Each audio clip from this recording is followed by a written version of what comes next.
সুপ্রিয় শিক্ষার্থীবৃন্দ, আসসালামু আলাইকুম ওয়া রাহমাতুল্লাহ। এখন আলোচনা করতে যাচ্ছি একটি গুরুত্বপূর্ণ বিষয়, যে বিষয়টি না জানলে অ্যাডজেক্টিভ চেনাই বড় মুশকিল হয়ে যাবে। সেই বিষয়টি হচ্ছে অ্যাডজেক্টিভ সাফিক্সেস। যে সাফিক্সেস ফর অ্যাডজেক্টিভ, এটি নিয়ে আলোচনা।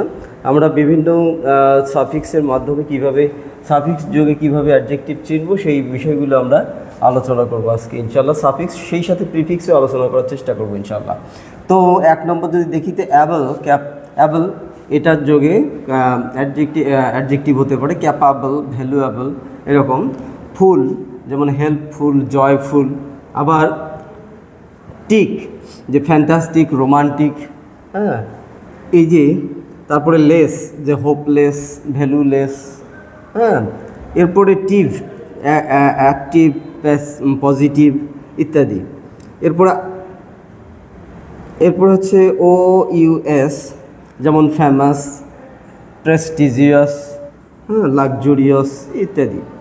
এরপরে এল ওয়াই যুক্ত করেও কিন্তু এই অ্যাডজেক্টিভ হতে পারে, যেমন ফ্রেন্ড নাউনের সাথে এল ওয়াই যুক্ত করলে ফ্রেন্ডলি।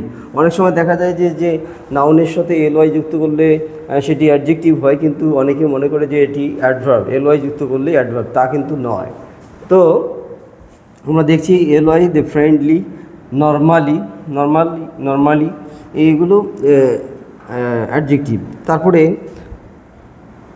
আইএনজি যুক্ত করেও কিন্তু অ্যাডজেক্টিভ হতে পারে, যেমন তবে একটু কনফিউশন আছে এখানে, যে আইএনজি যুক্ত করলে বা ভার্বের সাথে আইএনজি যুক্ত করলে সেটি অ্যাডজেক্টিভও হতে পারে, আবার জেরান্ডও হতে পারে, নাউনও হতে পারে।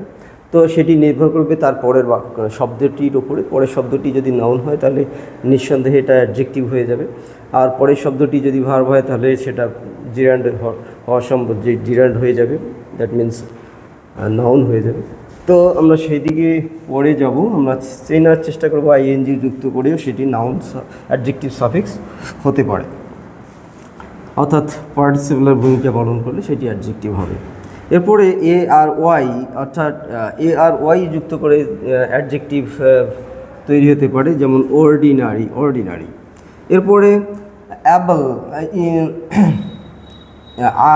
ইবল, IBLE ইবল, যেমন সেন্সিবল, হ্যাঁ। তারপরে এ আর যুক্ত করে সেটি হতে পারে, যেমন রেগুলার, এ আর। তারপরে অল যেমন ন্যাশনাল, হ্যাঁ। তারপরে যে ও আর ওয়াই যেমন স্যাটিসফ্যাক্টরি, ও আর ওয়াই স্যাটিসফ্যাক্টরি, হ্যাঁ, ডরমেটরি, এরকম। তারপরে এই যে ATE যেমন ফরচুনেট, হ্যাঁ, ইত্যাদি। ICAL, হ্যাঁ, যুক্ত করেও অ্যাডজেক্টিভ হতে, যেমন লজিক্যাল, ইথিক্যাল, হ্যাঁ, এই যে প্র্যাকটিক্যাল। লাইক যুক্ত করেও আমরা অ্যাডজেক্টিভ পেতে পারি, যেমন চাইল্ড লাইক, হ্যাঁ, চাইল্ড লাইক। তারপরে প্রুফ যেমন ড্যাম প্রুফ, সাউন্ড প্রুফ, এইরকম ওয়াটার প্রুফ আমরা বলে থাকি সেগুলো। এরপরে হতে পারে যে ওয়ার্ড, বাক্যের শেষে নাউনের শেষে ওয়ার্ড যুক্ত করে সেটি অ্যাডজেক্টিভ হতে পারে, যেমন ব্যাকওয়ার্ড, ফরওয়ার্ড, হ্যাঁ, যে এই ওয়ার্ড যুক্ত করে হতে পারে অ্যাডজেক্টিভ। এরপরে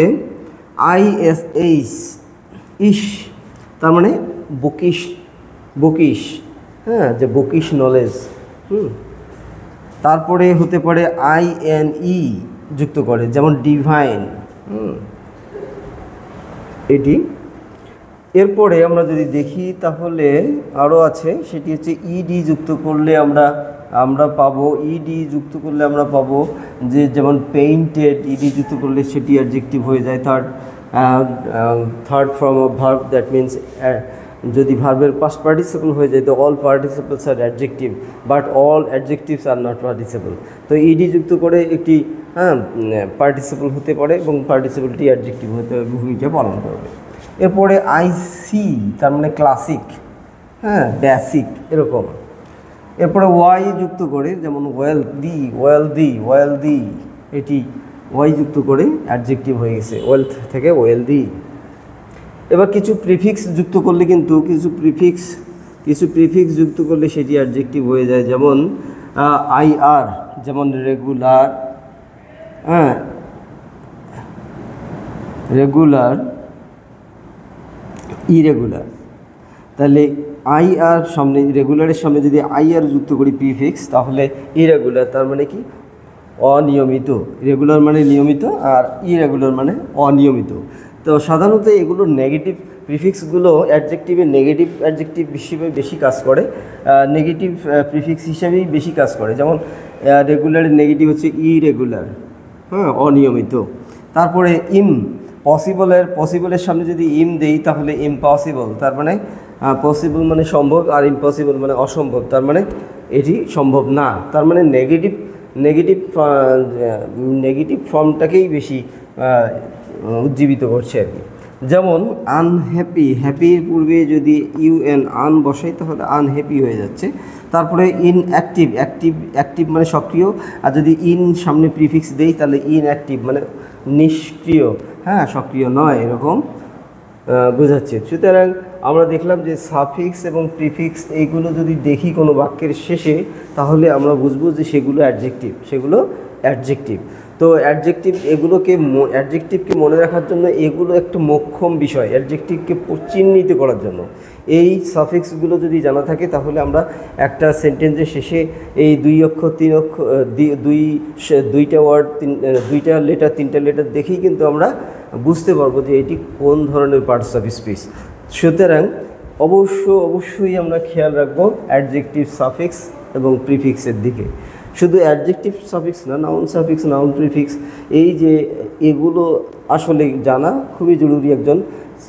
একজন ইংরেজি যারা প্র্যাকটিস এর মধ্যে আছো তাদেরকে খুবই জরুরি এগুলো জানা, এবং বিভিন্ন পরীক্ষায় এগুলো দারুণভাবে সহযোগিতা করবে। তো অ্যাডজেক্টিভের এরকম টপিক নিয়ে, গুরুত্বপূর্ণ টপিক নিয়ে আবারও হাজির হব ইনশাআল্লাহ।